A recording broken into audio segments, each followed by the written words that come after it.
Hello again, HippieClecticHope for Yang, coming back at you. I do apologize for my long absence. Hi Moo Kitty, did I wake you up? But anyhow, I've been extraordinarily busy this past couple of weeks. I don't know if you saw a couple of my tweets before I disappeared offline a minute, but I've been having some difficulty with my son's Medicaid account.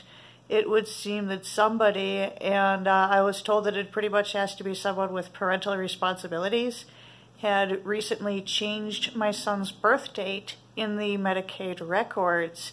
And so any medical needs like his diapers or his, doctor visits, any medications, etc., were, being rejected by Medicaid because there was a discrepancy with his birth date. And so it took, this entire month to get it sorted out and get it fixed. And it took a few times of changing it and the system overriding the change. So imagine how difficult it was to change Aaron's birth date in the first place. Now, I obviously was not the one to make the change on Aaron's birth date. And, it was done shortly after I turned my abuser away again from visitation. I've been cooperating with Central Visitation. I've been cooperating with the visitation people to get it all put on hiatus for the time being, due to the forced nature of the relationship to begin with, and, the effects of, Aaron's lifetime being abused by this guy, and how he's recovered so much since then, and the visits that have happened have caused such a regression in behavior. It's absolutely imperative that the visits get stopped. And so I've been cooperating with the people, with the agency, to get witnesses, to compile data. Pretty moo girl. And, so getting all this data to get visits stopped, it's been, between that and the Medicaid issue, I've been extremely busy this month, and especially the last couple of weeks. So I do apologize for having gone and disappeared. I hope nobody's been too worried. I should be able to get back online now that, these two fires have been put out, so to speak. So, but the timing of it, getting the visits stopped, and then all of a sudden Aaron has no Medicaid. And it had to have been done, the original change had to have been done by somebody with parental responsibilities, because like a caseworker, a doctor, a social worker, somebody at school, nobody has the authority to make these sorts of changes except for the child's parents. And I didn't even know that a birth date could be changed. That's completely crackers. So, this is what I found out, from the different Medicaid hotline workers as I worked with them to get Aaron's birth date fixed. I'm his birth mom. He's my little guy. He's the only good part of being enslaved to Thomas Stetzer for half a decade. And, well, him and their companion Kitty. But, being able to protect Aaron from somebody who can and will choose to do that to him. He didn't get visits, and so Aaron loses his Medicaid. That's heartbreaking, and quite frankly, it's disgusting that somebody would do that. But that is the guy that we escaped from, so this is why. But anyhow, the reason I'm actually wanting to make this video is, because it's the long overdue My Yang story. And these events tie into it, you know. If Andrew Yang had his Medicare for All going on and so many other programs for single parents, etc., my abuser would not have had the power he did for 5 years to keep us, you know, barely surviving while he, you know, utilized the, you know, what we were offered, entitled to, earned, etc. He took everything that we had and used it for his criminal enterprises, just, you know, continued to traffic me. And this wouldn't have happened if Andrew Yang would have been able to make the changes that he's trying so hard to make. You know, there would have been a lot more empowerment for me being disabled. You know, I wouldn't have been in a position where I could be just taken off the street, you know, well, taken while on the streets, and, you know, made to be someone's property, you know, always leashed to them. That wouldn't have happened. And my story is so universal with, you know, with so many other disabled people, with women, you know, with the LGBT community.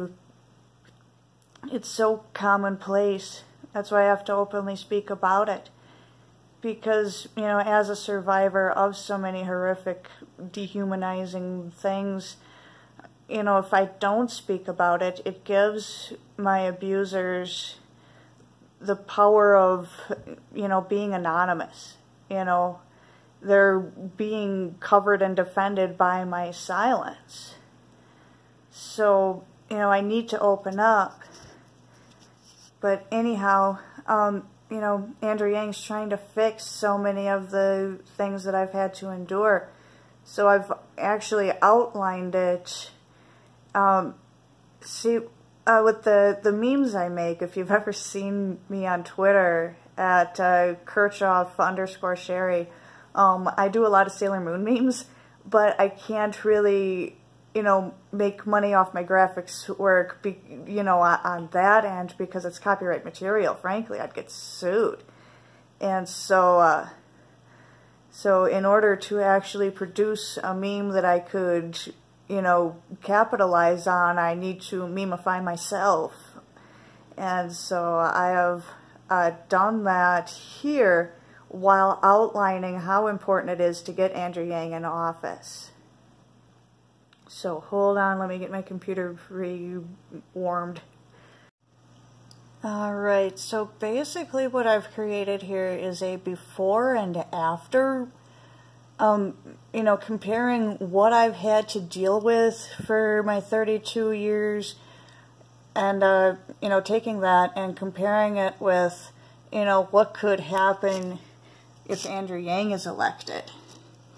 And I'm not sure if you can catch the resolution on the photo. Not really, huh? But the grass is greener on the Yang side of the fence. I love my software. And so anywho, you know, I hate to focus on negative, bad things. And so I actually did the positive end first. See, in Yangtopia, I would have $1,000 every month to do what I need to do. I would have safer housing that wouldn't depend on an abuser paying the rent, because nobody likes paying the bills for somebody who can't support themselves. And so every time, you know, I've trusted a family member or a friend or dated somebody and eventually moved in with them, it always became an abusive situation because I can't contribute as much as they do. So I can move somewhere less expensive, you know, and take care of myself, even just with the freedom dividend. But I would rather, much rather, you know, fully operate my jewelry business. I've got, you know, my website is online. I will post a link here in the description if I remember. You know, I can actually get it rolling. I can rent space in a closed mall with the American Malls Act. And, you know, make some shelf space available for fellow artists. You know, I can sell stuff on consignment, help people get their start. So, you know, working for myself in this way, I'll never again be exploited at work and home because nobody will be able to take advantage of my, you know, inability to make money. So I will have no fear for survival. You know, one of my other videos, I'll try and post the link here, I finally got to throw out my abuser's knife collection. So, you know, it's not a marital asset, it's a weapons collection, and he's on probation and has a restraining order, so he can't have weapons. You know, so anyway, I won't be dependent on, you know, my fight for Social Security. I still don't have my disability check. I've been illegally denied since the age of 18. That won't matter anymore because I'll have a business. You know, I'll be just fine here. I won't need to hope and fight for my check and waste my time. And my life will finally be in balance. You know, see, I've got this cute little pose here, you know, and, you know, I won't be disabled anymore. I won't, you know, have, you know, I won't lack for survival on my own. I won't be dependent on a human. I'll be newly enabled. You know, it's all going to be so much better. And, you know, even my son Aaron, he loves to help with my art projects. He sorts my beads when my trays go tip over, etc. But, you know, when he grows bigger, he'll be able to eventually make and sell his own artwork for trade school tuition, for, you know, buying his own house, for getting himself a car when he's 16. He'll be able to take care of himself too, and I'll be able to take care of him, you know, and myself without, you know, worrying about some abusive scumbag. You know, I hate focusing on the negative, but so much negative has happened. You know, just poisonous, acidic crap has happened as I've attempted to survive with the status quo. You know, I was born in December of '86, and a lot of my family members, my biological family members, felt that they did not deserve a defective child as a burden onto them, because they're righteous, holy, hard-working, not drug-addicted people, and they don't deserve something like me. It's a terrible mindset, and I hope it's not as common as it was throughout my family. But, you know, I've had so many people talking to me like, yeah, I'm disabled and my family exploited that. You know, in various ways, you know, it's... but I don't want to go on about that. You know, throughout my adult years, employment has been exceedingly rare, and my paycheck has been often denied. I don't have the right to a paycheck. Like one example in particular, I was attempting to live on my own after being abused by another guy who was great until all of a sudden I can't make a paycheck happen, and then I became a piece of crap. I love those people. But this one example, while I was looking into renting a condo, which is something I would not recommend doing, but I was looking at renting this place, and the landlord, you know, asked me, hey, what's your employment? And I told him, well, I do kind of side work. I'm not currently employed, but I'm great at fixing computers. So, you know, I fix computers for people. Like, I'll do a virus scan on you for 20 bucks. And he's like, well, shoot, I'm starting a company and I charge $100 for that. Do you want to work for me? Sure, great. Well, so this is, you know, what resulted from that. From May through November of 2012, I was forced into unpaid labor. The boss, Douglas Condon, as in Condon Oil, bribed an Wisconsin unemployment judge, James Moe, in order to escape the fraud charge I tried to lay on him. Because, you know, as I was working for him, the agreement was that, you know, I would track my hours and my business expenses, and if I, you know, and if that was more pay than what the rent was going to be, then Doug was going to pay me at the end of the month. And if at the end of the month the rent cost more than what I made for him, you know, as his employee, then I was going to pay the difference in rent. What actually happened was I paid full rent and received zero income from May through November. And every time I told him I was going to quit and move out, he threatened to hack into my computer, which he did. He threatened to break into my place and steal things, which he did. He threatened to have people watching me, which he did. He threatened all manner of things. And when I finally took him to court in, I think it was February of 2013, the, you know, judge, like I said, James H. Moe, at the end of the unemployment court hearing, asked Doug Condon, "Oh, so we still going golfing on Saturday?" It was already prearranged because the golf course never came up during the hearing. But, you know, so it didn't exist as far as the judge would have known. But Doug Condon had earned through our work there, he had earned 1 year of membership at the Watertown Golf Club, and I wasn't even, you know, allowed on the premises unless we were working together. So, you know, this is just discrimination right there, because I was presented as, you know, an almost equal, you know, I was an employee. I was there training, but I was an employee. So I wasn't even welcome at the place unless I was at work, while he got to golf for a year for free. I'd got to take Judge James Moe there.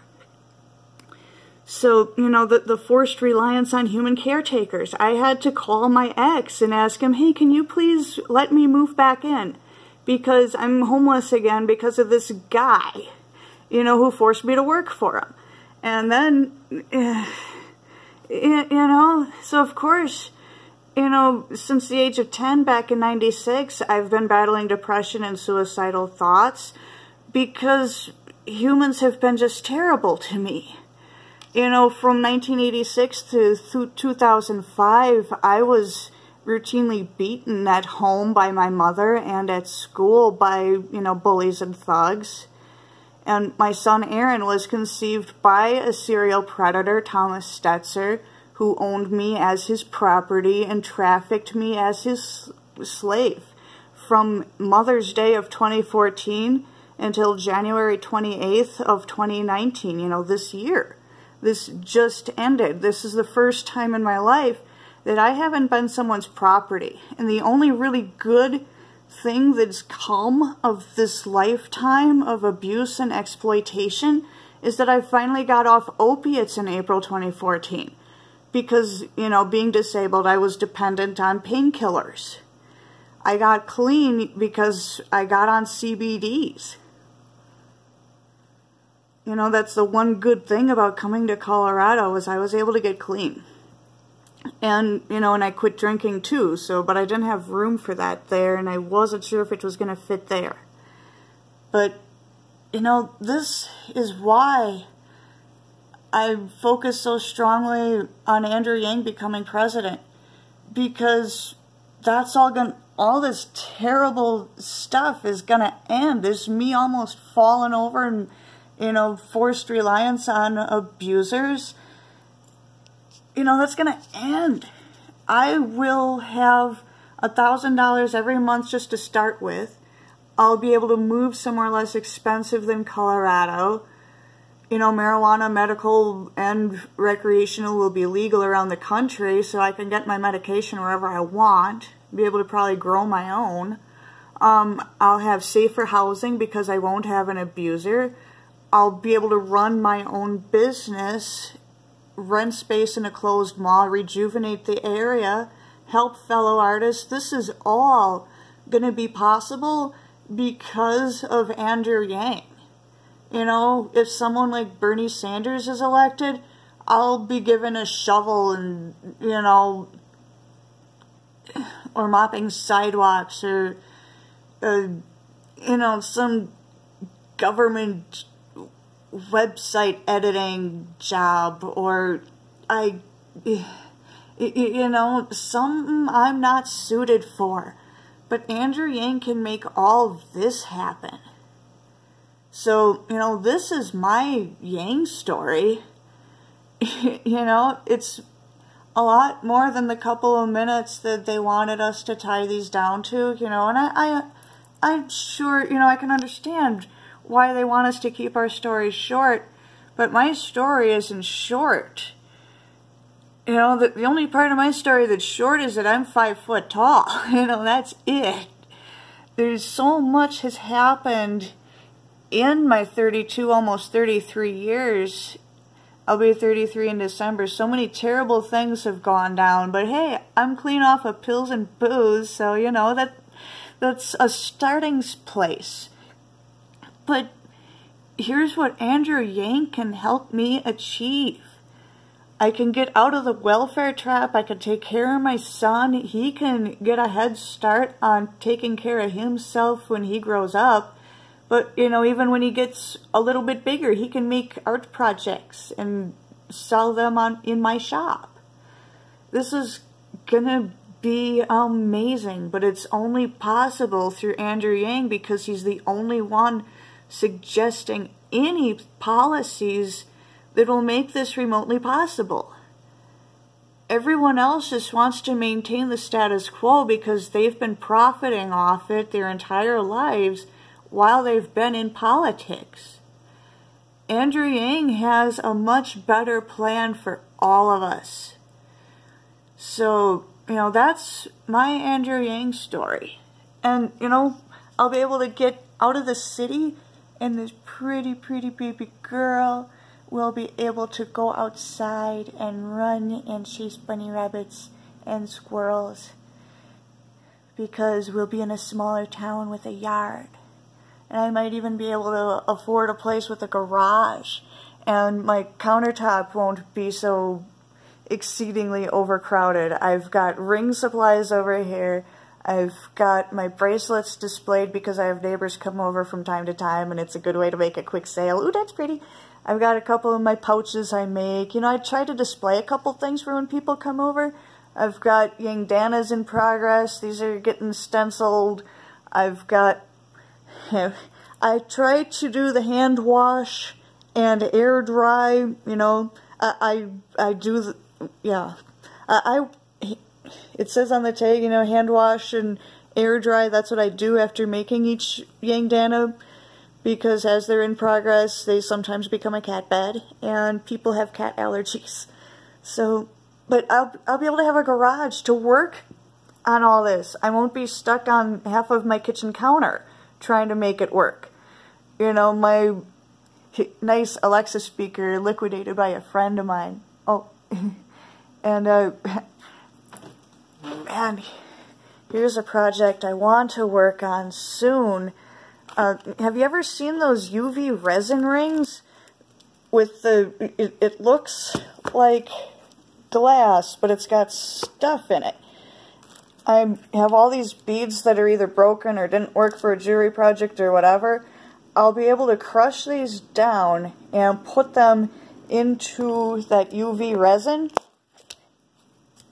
and, you know, make rings or pendants or whatever out of it. And this is going to look really nice in a garage someday, this antique phone. Curb scored it. They were cleaning out the garage and gonna throw this away. It's beautiful. Look at that. It's a beautiful antique phone. My Irish grandma had one in her stairwell back when I was a kid. But, you know, this is going to be in a garage. It's not going to be crammed on a kitchen countertop. And life is just going to be so much better with Andrew Yang as president. You know, all of these factors, you know, this is what Aaron's going to have to grow up with. Me taking care of him under these conditions. And that's literally driving us to Canada. If Andrew Yang doesn't get elected, we will be moving to Canada because this is not allowed up north. If this is not allowed up north, there's I don't know how to say it, but this is going to be over because of Andrew Yang or because of Canada. So, that's where I'm at. So, thank you for watching HippieClecticHope videos. I'm Sherry Kirchhoff. I appreciate, any smashing of the like and subscribe buttons. And, wouldn't this be solid on a t-shirt or a coffee mug or a poster or something? Oh man. It says exactly why we need Andrew Yang here. So my story isn't so commonplace, and this story can become the new American dream. I mean, look at this. Life is in balance, operated jewelry. Look at this. This is what I can do. Everybody else has infinite potential. So, HippieClecticHope for Yang. Yang or Canada.